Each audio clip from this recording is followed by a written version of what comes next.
Halo, perkenalkan nama saya Rahmi. Di sini saya akan menjelaskan tentang fokus studi perbandingan administrasi publik.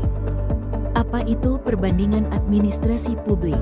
Analisis perbandingan publik adalah metode sistematis untuk membandingkan kebijakan, proses, atau pelayanan publik antar wilayah, negara, atau institusi guna mengidentifikasi persamaan, perbedaan, dan praktik terbaik, best practices. Pendekatan ini membantu pembuat kebijakan. Pendekatan modified tradisional. Pendekatan modifikasi tradisional ini adalah pendekatan yang mempertahankan unsur-unsur tradisional dalam perbandingan administrasi negara, tetapi dengan penekanan pada modifikasi yang memperhitungkan perkembangan baru dalam pendekatan development oriented. Pendekatan development oriented menjelaskan pendekatan berorientasi pembangunan. Fokusnya adalah administrasi negara dalam konteks pembangunan sosial dan ekonomi. Pendekatan General System Model Building menjelaskan bahwasanya pendekatan dalam perbandingan administrasi publik yang menggunakan teori sistem untuk membangun model umum tentang bagaimana seluruh sistem administrasi bekerja dan berinteraksi dengan lingkungannya. Pendekatan ini tidak hanya melihat satu bagian, misalnya birokrasi saja, tetapi memandang keseluruhan komponen administrasi negara sebagai satu kesatuan yang saling terkait. Pendekatan Middle Rank Theory Formulation.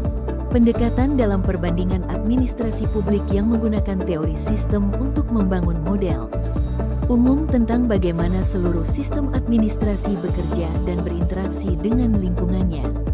Pendekatan ini tidak hanya melihat satu bagian, misalnya birokrasi saja, tetapi memandang keseluruhan komponen administrasi negara sebagai satu kesatuan yang saling terkait. Perbandingan Indonesia dengan Korea Selatan. Sistem pemerintahan, keduanya sama-sama presidensial, tetapi di Indonesia praktik demokrasi dan check and balances masih sering terhambat oleh korupsi dan oligarki, sementara di Korea Selatan pengawasan antar lembaga lebih kuat sehingga analisis kebijakan lebih didukung oleh institusi yang independen.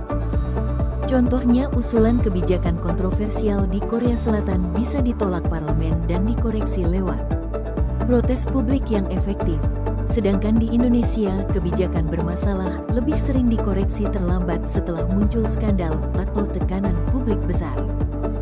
Dalam birokrasi dan evaluasi program, di Indonesia, studi analisis publik sering menemukan evaluasi program hanya formalitas dan laporan administratif. Fokusnya banyak pada rekomendasi penguatan merit sistem dan akuntabilitas.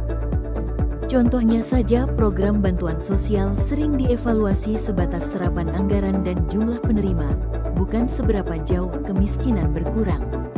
Bukan seberapa jauh kemiskinan berkurang.